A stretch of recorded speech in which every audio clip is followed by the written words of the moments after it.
This is EdUp, Accelerated Excellence. So we have a lot of diversity among our membership. We partner with quality organizations like Branch Alliance for Educator Diversity, and we have since the day CAEP was formed, or that I came to CAEP in 2015. And 15% of our membership currently, of our 559 providers, are represented by minority serving institutions. So to me and to CAEP, equity comes about. It's part of our mission. It comes through with intentionality in having tailored resources and supports for membership that supports them through an accreditation process that ensures they have the resources they need from us to be able to attain the gold standard of accreditation in CAEP. That's really important to us.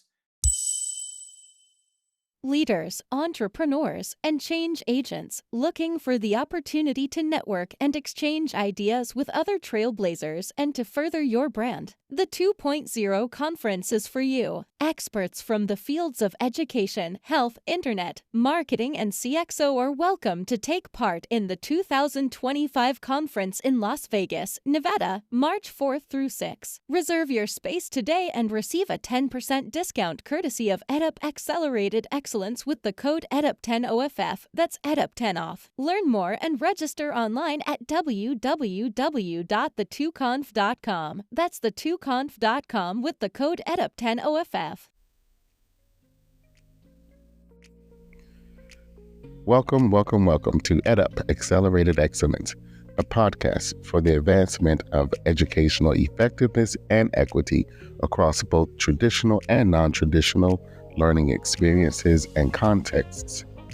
In this season 2, we continue to bring forth and ask big and bold questions that highlight the varied perspectives on educational quality and effectiveness.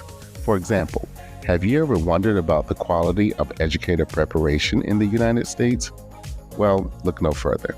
In this two-part mini-series, we sit down with the leaders of both national accrediting organizations for teacher and educator preparation for a fair and balanced conversation, beginning with the oldest, the Council for the Accreditation of Educator Preparation, CAEP, to the newest, the Association for Advancing Quality in Educator Preparation, AQUEP. For this series, we are joined by one of our EdUp Experience Network podcasters, Dr. Lori Shanderson of EdUp Accreditation Insights. I'm your host, Jacob Easley II, PhD, PMP. Let's get into it. For this episode, we are teaming up with another podcast within the EdUp network, EdUp Accreditation Insights, with Dr. Lori Shanderson. That's me. That's you, Lori. So we're glad to have you. And let's talk about a bit about this guest. This guest is an amazing individual. He has already appeared on Accreditation Insights. So he's joining us again here at Accelerated Excellence to talk specifically about issues of effectiveness and equity in terms of education accreditation and educational quality assurance. Chris A. Koch was appointed as CAEP president in October 2015. During his tenure at CAEP, he has achieved recognition from the Council of Higher Education Accreditation, that is CHIA, and more than 500 providers have been accredited. Dr. Koch and his team have developed the CAEP standards, which are known as the gold standard for educator preparation, the only preparation standards that maintain a connection between P-12 learning and educators who prepare them. Dr. Koch previously served as the Illinois State Superintendent of Education and the State Director for Special Education, where he fought to ensure elementary and high school students with disabilities received access to core curriculum through co-teaching and inclusive practices. He was also the president of the Council for Chief State School Officers and was elected by the council to serve on the presidential transition team in 2008 to co-chair the Elementary and Secondary Reauthorization Committee. Dr. Cook is a proud graduate of Southern Illinois University in Carbondale. He obtained his master's and doctorate degrees from in educational policy and leadership from George Washington University there in Washington, D.C., where CAEP is housed. Dr. Chris Cook, or Chris, welcome to EdUp Accelerated Excellence and back to the EdUp Network. Thank you. It's a pleasure to be here. Excellent. So listen, we want to know a bit more about your insights around education effectiveness and equity. So how have your professional perspectives on accreditation and quality assurance changed since you founded CAEP, or since the founding of CAEP and your appointment back in 2015? Thanks. Great intro question, I think, into accreditation and my professional perspectives. Accreditation serves the dual purpose of continuous improvement and accountability. I think my professional perspectives on that haven't changed. I think those are both key important things to see. I have a greater appreciation, however, for the field. I think in working with the field so intently now since 2015, there's no question that my professional perspectives have been influenced by the great people working in the field of preparation across the country. And I would say that's particularly the case given some of the changes being made in states that disrespect the profession overall. So I would say that's kind of where I'm at currently in terms of professional perspectives. So this is going to be, I'm sure, insightful episode, because you mentioned that in some ways the profession may not be perceiving sort of the credit or the recognition that it deserves in some way. So we'll get into that. Yeah, that was a good question, partner. I have one though. Chris, can you provide a context for the founding of CAEP? What solution was the organization seeking to provide to the profession? That is a question that everyone really wants to know about. So I'm excited to hear your insights on that. Yeah, that's a great question. And I was serving, in full disclosure, on the CAEP board when I was a chief state school officer. So when I was state superintendent in Illinois, I was also volunteering, on the CAEP board. And one thing I liked about the board, and I still like about the board, is it's inclusive of a number of voices. So both national teachers unions, we had, of course, providers, we had provost presidents, we had states, we had those who employ teachers themselves. That's all still true. We also had specialized professional associations. So I think we had a real collective effort to identify the kinds of issues we were trying to solve. Sadly, one of those that's not realized is a single set of standards for the profession. And that was because a lot of states were sort of, duplicating wheels and coming up with variations of standards. There were two accreditors at the time, as there is now. And it was something, though, that we all collectively thought would help. One thing that has been realized and that set the context was that accreditation wasn't always viewed by states as valuable. In some ways, it was eroding what states were wanting to do from states' perspectives at the time. And I do think that the context at the time for raising the bar and ensuring that there are high expectations for the profession has been realized and is still critical to the founding of CAEP, what it was trying to achieve, and how that's being viewed across the country. No single set of standards. The confusion. Yeah, so by having two sets of standards, I think that has left the field more vulnerable to some of the changes we're seeing across the country. And probably in the long run, from my viewpoint, is not ideal for the profession. There's pros and cons to everything you can look at, of course. but opening the market to different accreditors can be confusing for states and confusing for providers and confusing for legislators when they're going to put laws in place that impact providers. I agree. Yeah, I remember that time, Chris. I was in higher ed. I can't remember what position I had, but I remember that the push for a single set of standards and one accreditor collapsing what used to be TAC and NCATE into CAEP. So I think there was a big roar, and there was a lot of support behind CAEP for sure. As it rolled on, I remember sitting with faculty. I wasn't in a leadership role, and everyone agreed with the standards. They thought that the standards were very rigorous. They thought that the standards made sense. Yet I think some people had problems with meeting the standards operationally, given the context of many different local variables on campuses, primarily the standard for how programs recruit and enroll students. I think that was one standard that folks struggled with, trying to recruit the top 10% of, let's say, high school graduates, for example, at the undergraduate level. So I do remember.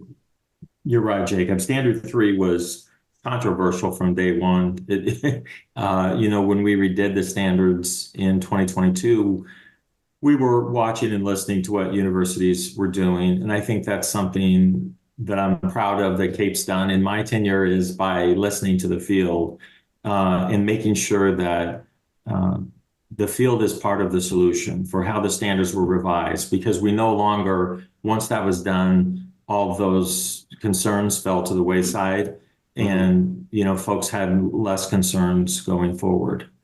Well, to me, I mean, really, that's a symbol or a demonstration of flexibility, because as you mentioned earlier, you had unions, school providers, other higher ed institutions, and P12 community members who helped to shape the initial standards.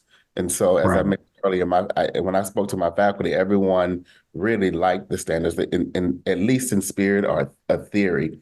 And so then when there was a challenge, or these opportunities where folks were struggling to meet standard 3, there was also listening and flexibility and being amenable to what those issues were by revising the standards. So I think that's a good example of being flexible in this type of an environment.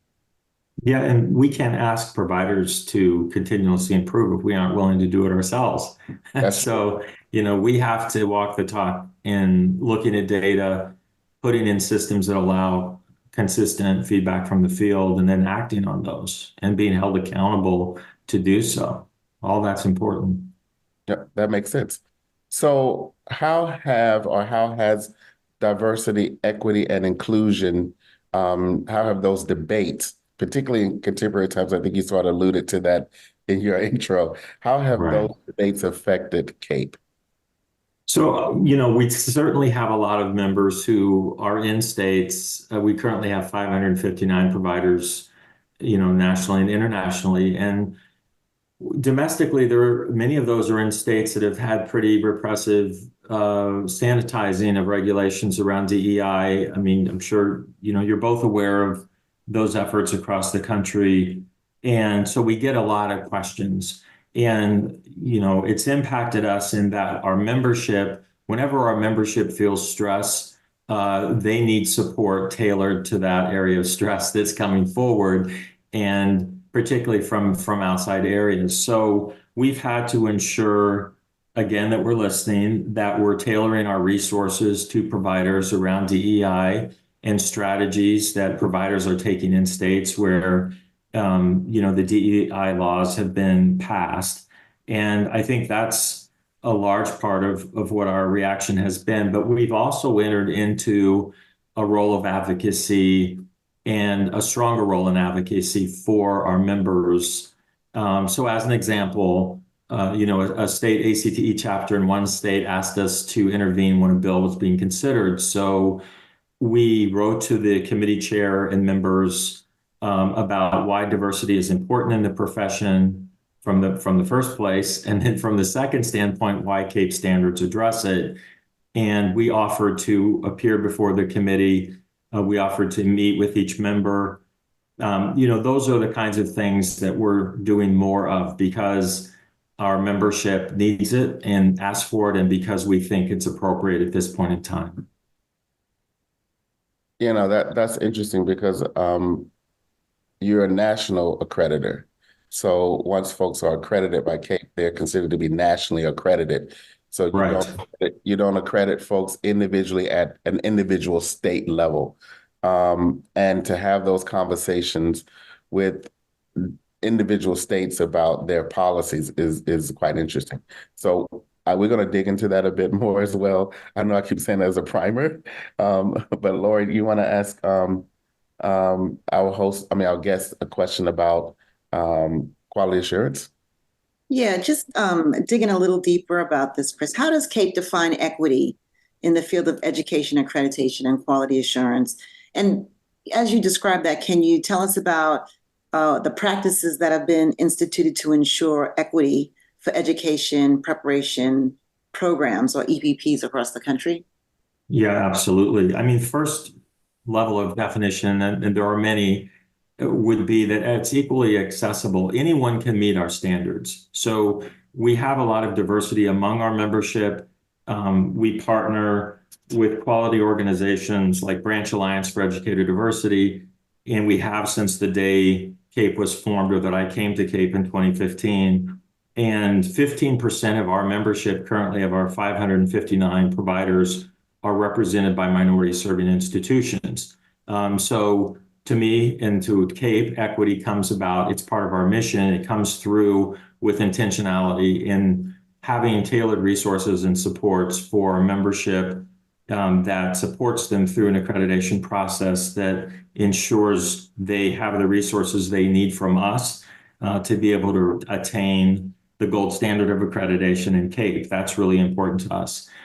We also have a research basis in equity diversity to the standards themselves. So, our board has both a research committee and a diversity equity committee. They both include individuals who are currently publishing in the field of preparation. And so that's been helpful to us. And we make sure our staffing, our board, our volunteer pool, all reflect the diversity of the members who we're serving. We also include implicit bias training for all of our volunteers.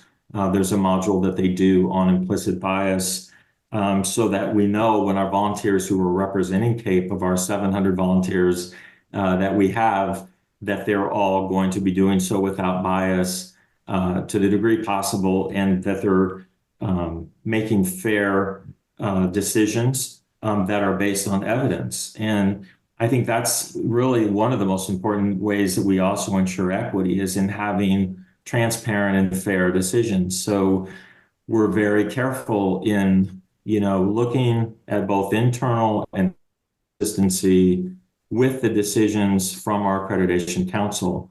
So we're looking for consensus around what volunteers say about a provider, but we also look across all the providers who are going through to ensure that those decisions, that evidence, is being equally treated among different providers in different states by the volunteers. And I just think all of that is necessary to ensure, equity and diversity and inclusion are realized. So. I love the fact that you're so intentional about diversity, equity, and inclusion. But speaking of the states, given that CAEP engages with state departments of education for agreements to shape accreditation for its EPPs, what role, if any, has the association played in shaping state policy? So it feels like more and more all the time. And just as our membership has a lot of turnover, so do state departments, state legislators, Right. All the governing bodies over education. So there's a constant need for education and communication also with states. So we regularly convene Department of Education or licensure board staff who partner with us. We have 34 states who have formal partnerships with us, but we work with more states than 34 because we need to in terms of ensuring they know what's happening. We also reach out to commissioners. When commissioners are newly appointed in roles, as a former state commissioner, I come humbly to them to say, what CAEP does, why it's of value, and how we help states with capacity, because many state departments aren't well funded. Licensure boards are even less well funded. And so oftentimes they don't realize the asset they would have in a partnership with CAEP or the deep experience we have. And so we also delve into the policy discussions around shortages and how states address it, and where they're not addressing it well, which is a concern to CAEP because that's erodes the profession overall, and ways in which they can address it that are more meaningful and effective. And we also tackle, again, the DEI issue with state commissioners and state personnel. As I mentioned before, the example of the state ACTE chapter, we regularly go into states and provide free training to states along with the department, or separate from the department at the invitation of the state ACTE chapter. And we put ourselves in states and within state context so that we can help them navigate the waters, because we have that national view of how different states are navigating the same types of laws and regulations, how all states might be addressing shortages, but some are doing it better than others. So where is that better? What institutions are really, exemplars for the entire field, and highlighting those? We do a Murray Award as an example, Murray Awards for our membership each year, where we recognize how different providers have excelled against the standards. And we also are tailoring more resources for providers and how different types of providers approach standards. And I think all those things help the field.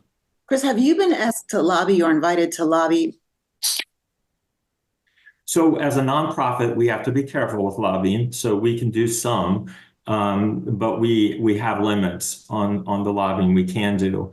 But we definitely can educate. And so we have done that and are very comfortable making sure that states have accurate information from a national organization when they're thinking about modifying their state rules and policies. There are, as you both know, thousands of bills across the country that are introduced each year.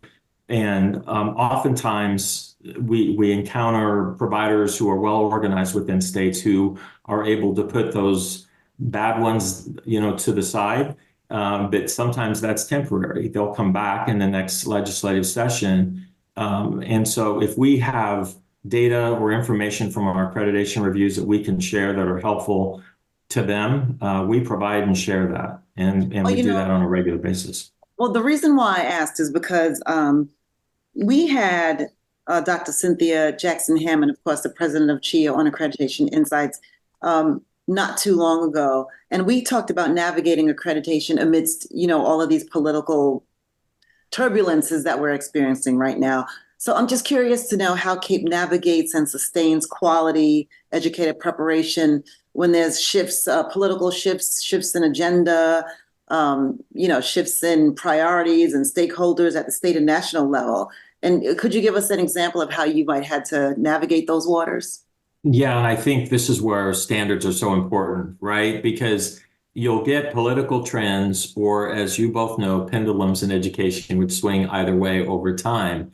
And standards are important because they navigate that well. And they're tried and true. We've got a research basis that's published for our standards. We have defensible data that we collect about the implementation of those standards. So, that really helps the most, I think, in ensuring that as changes occur, as personnel changes within providers or across state personnel, that through the standards and hopefully through individuals in those institutions, there's capacity So building capacity is another thing that we try to do to ensure that the torch can be handed off as there's change and that they'll be able to survive transitions or variations in political approaches that might be going on in the state.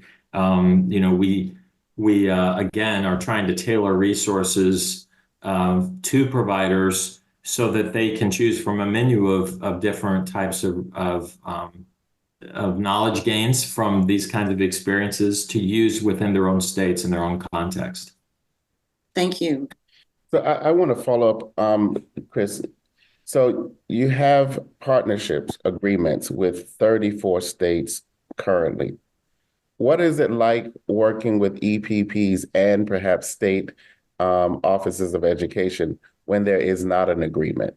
So, is this, I'm just playing this out, are decisions binding that the states recognize them, so on and so forth? How does that play out? Yeah, and keep in mind, even in states where we have agreements, there are probably no two that are identical because states also have their own needs, right? And their own way of doing things. So we have to be flexible also. Our goal in working with states is to try to reduce duplicate efforts on behalf of providers, to make the work they have to do for states and CAEP count so that it doesn't have to be done twice. Mm-hmm. We also do, so we do, as an example, we have crosswalks of all 50 state standards with CAEP standards. Oh, wow. And so we keep that updated so that every state that we work with, we can hand these crosswalks to providers and to states and say, this is where we align. This is where there might be differences. And here's how we could address that through a CAEP review. We also publish, this isn't always well known, once we partner with 13 specialized professional associations. Again, we do that to reduce duplication on behalf of providers who are in states that have to go through a specialized professional association review or choose to go through a specialized professional association review. So they use our accreditation information platform, and then the information is automatically loaded up to meet as evidence for standard one. So it serves dual purposes for organizations and for CAEP, and it helps providers by reducing duplicate efforts and making things count. We also publish elementary standards. We did this once the Elementary Specialized Professional Association dissolved, and we keep those up to date so that if a provider wants to use a standard basis for their elementary program, which we hope they do, that they can use those standards. They're available free to our members and to states. So those are some of the ways. We also have, by the way, reciprocity for candidates in 8 states that it's in statute or regulation, where states have voluntarily said, if you come from a CAEP accredited institution, we're going to make your transition into our state or into our teaching force through licensure easier. And so there's a number of states that have done that. These are ways that I think are really important that a provider feels and it makes sense. Well, that's an innovation for sure. That's the first I've heard of that. And while you were talking, I was thinking about. I will ask you a question about the teacher shortage, but part of the debate around teacher shortage has been reciprocity as well. Folks being able to, those who completed an educator preparation program or who are certified by state, how can they easily move from one state to another, since all states govern teacher and educator certification differently. So that's a great innovation, I think. What role, if any, does accreditation play in mitigating some of the ongoing challenges, like you mentioned, the teacher shortage, or it could be reciprocity? So I like this idea around reciprocity with those 8 states, and we can move that further. But how might you be helping states specifically with teacher shortages outside of perhaps the reciprocity? Yeah, so one thing that's exciting as you take individuals through accreditation, they're very excited, obviously, about the achievement. We're CAEP accredited. What's even more exciting is recognizing where they're doing things that are innovative, where they've told a story that we haven't heard before, that we think the field would benefit from. So lately, we've been developing resources around each of the standards. to look at how different types of providers approached evidence gathering. And so, for example, on Standard 3, we have a number of providers that have been very effective at recruitment. And you hear a lot about shortages or enrollments. And we have examples of how different types of providers, small, large, HBCUs, different types of institutions are really excelling. And we want folks to know that, particularly if they're going through. Not so that in a prescriptive way, you don't have to do exactly what these providers are doing, but to give providers ideas around how to tackle some more vexing problems that they're encountering. And as a national accreditor, it's a great way to help out the field and help out providers to think about problems differently. And I think that's really a beautiful part about continuous improvement and growth in the field and for the profession. And we're going to continue to amplify resources as we go forward. The more we learn, we're going to share with the field. Experts from the fields of education, health, internet, marketing, and CXO are welcome to take part in the 2025 2.0 conference in Las Vegas, Nevada, March 4th through 6th. Reserve your space today and receive a 10% discount courtesy of EDUP Accelerated Excellence with the code EDUP10OFF. That's EDUP10OFF. Learn more and register online at www.the2conf.com. That's the2conf.com with the code EDUP10OFF. Yeah, I you mentioned the standards crosswalk, and it made me think about there are 50 states, and if you imagine all of those standards, and I'm thinking so, and I had two thoughts here in my head. I was trying to envision this network or web. One are the standards for program approval, and then there's perhaps another set of standards that are specific to the content areas or discipline areas.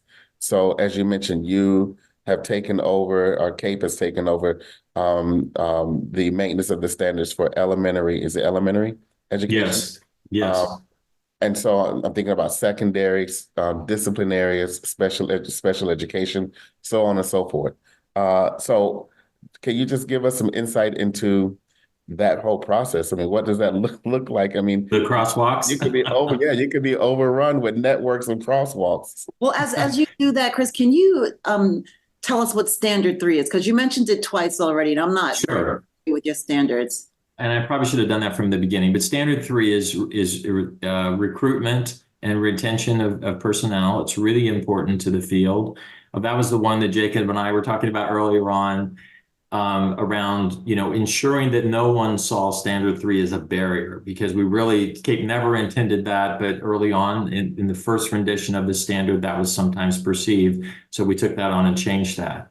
And when I talk about recruitment and retention of personnel, of course, that's something that's on a lot of minds of providers and states as they're trying to think about shortages and ways to address that. And as we're seeing the field respond sometimes in ways that aren't helpful to the profession. So, for example, states that might allow a provider to operate even though there is not a clinical component to the preparation. From our vantage point, oftentimes those kinds of things happen in states because no one's talking about retention or the impact on K-12 learning, which need to be addressed if you have a full picture of preparation. So we talk about those issues and help states to understand these kinds of questions need to be asked if you're considering putting in a provider or approving and licensing individuals who have gone through 2 online courses. That's not adequate. And it's going to hurt the profession and hurt the individuals who are put in the position of being told that they're qualified to teach or be an administrator. And then it hurts the kids that they're trying to serve. So it doesn't serve anything well. It may put more numbers in on the short term, but the long-term effect of that isn't helpful. So it's important for organizations like CAEP, I think, to talk about that and to talk about ways in which shortages can be addressed while maintaining quality. And we have tons of innovation in the field right now, more than we've ever seen. The pandemic brought part of that through, but much of it is in the area of clinical preparation. So people thinking differently about clinical experiences and how how candidates can access clinical experiences. And so again, like everything, there's positives and negatives, but the full picture is important. And national organizations like CAEP can help keep a focus on that bigger picture so that certain shortcuts are not accepted as adequate. We're from the start, CAEP has been a consequential accreditor, and that means not everyone who seeks accreditation receives it, and also that a certain percent of our membership do go on probation because they might have significant deficiencies that need to be addressed. We support them, of course, through all of that, but standards matter, and they matter now more than ever because you see some erosion in states around standards. And so we're trying to continually advocate for the profession by talking about what is possible and what is necessary at times of change like this. Yeah, I think you raise a great point because when folks talk about equity, sometimes we drift into this conversation around access, which access is an equity issue. However, Sure. when folks will profess that in order to, and particularly for low income and historically underrepresented, meaning folks of color, to have access to the profession, then we should strip away many of the requirements. So I have never heard of a program that can be completed and one is eligible for certification without a clinical placement. Imagine, here you are a physician or an airline pilot, and you've never done any simulations, you've never had any clinical, you've never had anyone supervise you. You've only had perhaps some didactic coursework and I'm being a bit dramatic here, but and some multiple choice exams, and you take the state exams, which most exams are multiple choice, so they're computer based now. And so, or you may have some prompt responses, and now you're accredited. So that's really interesting that you bring this up around enrollment and growing the profession, the teacher shortage, but also maintaining quality around educator preparation to ensure that individuals who complete programs, at least those that are accredited by CAEP, are ready and able to meet the demands for student learning, P-12 student learning and development. It's critical. It's really important, and you're nailing it, right? It's making sure programs are accessible, which is great and need to be done, but candidates also need to be supported, and they need quality experiences through that preparation so that they're ready to do the tough jobs they're going to be doing. As a former K-12 educator, I can tell you, even with the clinical experience I had, you learn a lot on the job, but we have to make sure that we leave it less to chance and less to that and more to intentional preparation and support while you're in a program. And CAEP standards really do that. And I think it's necessary. So what can the EdUp Accelerated Excellence and Accreditation Insights communities look forward to from CAEP, and how might individuals or groups engage with CAEP through sponsored activities? Yeah, you can look forward to continued resources to the field. And one thing I hadn't mentioned, we've been partnering also early on with the National Association for Family, School, and Community Engagement. Last year, we wrote for a grant to the Kellogg Foundation and received it to develop a series of modules, which we'll do in partnership with them in Branch Alliance for Educator Diversity around family engagement. So, providers could take this, use it within a course or as a course to help prospective teachers and administrators better learn how to engage with families. It's a type of resource that we're working on that's going to be forthcoming from CAEP. We also had the largest group of volunteers go through training this summer than we've had to date. We've had nearly 400 individuals going through, and becoming a volunteer for CAEP is a great way to learn about accreditation and to learn from other providers, and something I encourage folks to do. And of course, we're having our in-person conference in Northern Virginia in the fall.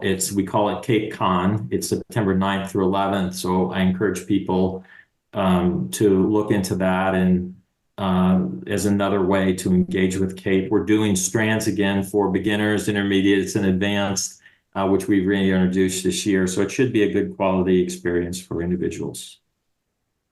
So there you have it, folks. There's Cape Con coming up in September, the 9th through the 11th. Which city in Virginia? Did you say the city? Crystal City, so Northern Virginia, yeah. That's just right outside of DC. Right outside DC, right by you can fly into DCA and easily access it within a few minutes. And I'm really excited about this work to advance the knowledge base and skills for family engagement. That's one area that I've always thought was one of the weaker points, even for having managed and led educator preparation programs. I think that was always one area that folks struggle with, and so I'm glad to hear, and I'm glad to hear about that. And I would be on the lookout for more information about what's happening in that area. So. Laura, you have any other words you want to add? I'm excited about Cape Con, though. That sounds awesome. It's great. We'd love to have you guys come. So, Chris, thank you for this opportunity to learn from you and with you. And we will definitely keep in touch with all the progress that CAEP is making. And we may even see you at the conference. Great. Thank you both. Appreciate it very much. Thank you. Thank you for engaging with the EdUp Accelerated Excellence community. You can find this episode and others on Spotify, iHeartRadio, and Apple Music. And if you like this episode, please don't forget to follow us and share within your network.